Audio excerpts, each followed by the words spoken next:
रनजित सिं दाखुआ लास्टाव होसोनानै बुख्रुबजायो बुथारजायो।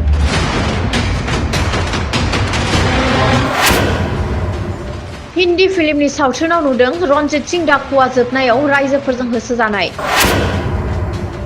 एबार मोगथाङावनो नुनो मोनगोन रनजित बसुमतारी होननाय दाखुखौ रायजोआ होसोनाय। रनजित सिं दाखुआ जेरै होसोजादों बिदिनो रनजित बसुमतारी सार बिथाङा होसोजादों। रनजित सिं दाखुआ मानि थाखाय होसोजायामोन हिन्दी फिल्म सावथुनाव? मानसि बुथारनाय, थगायनाय आरो रायजोखौ इनाय खालामनायनि थाखाय। हा होनो हायैनि रायजोफोरजों फिल्माव जेरै होसोजादों मोगथाङावनो रनजित बसुमतारी सारा होसोजागोन। फैगौ बिटिसि बिसायख'थियाव रायजोखौ अयनाय आरो थगायनायनि थाखाय इएम रनजित बसुमतारीयाबो सावथुनाव होसोजानाय बायदि होसोजागोन होनना फोरमायदों बिक्रम दैमारिया। एनडिबिनि केसफोरखौ उइथड्र खालामनो थाखाय थांनाय 2003 नि 12 जुनावनो बिथांमोनहा मोनसे माइन'रिटि दिहुनदोंमोन। बे माइन'रिटिखौ नोंथांमोननो होगोन जे गासैबो एनडिबिनि एनआइए केस जानानै नांनानै थानाय बेखौ उइथड्र खालामनांगौ होननानै एनआइए केससिम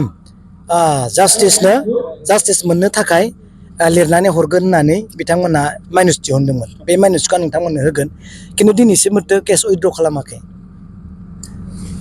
खोथाखौथ' बुंलांनाया गोजाननि खौरां, लिरनानै दिहुननाय माइन'रिटिखौनो दिनै बिथांमोनहा मावफुङाखै।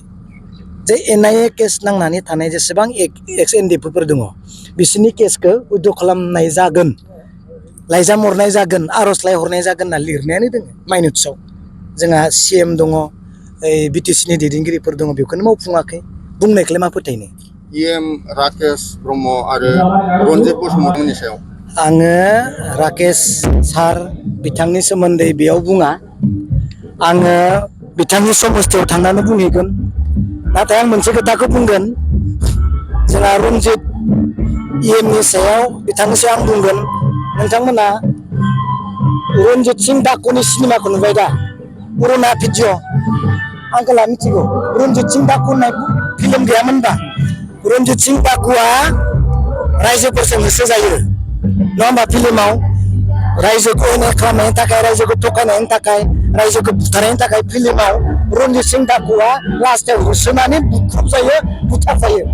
थिग बेबायदिनो रनजित सार इएम बिथाङाबो टाइटेलासो बेलेग, बिसोर दाखु नालाय रायजोजों होसोजानाय, बुग्लिजानाय, रायजोखौ थगायनायनि, रायजोखौ अयनाय खालामनायनि, दंफां दाननायनि आरो जेरै मा होनना बुंगोन हा होनो हायैनि रायजोफोरजों फिल्माव जेरै होसोजादों मोगथाङावनो रनजित बसुमतारी सारा होसोजागोन।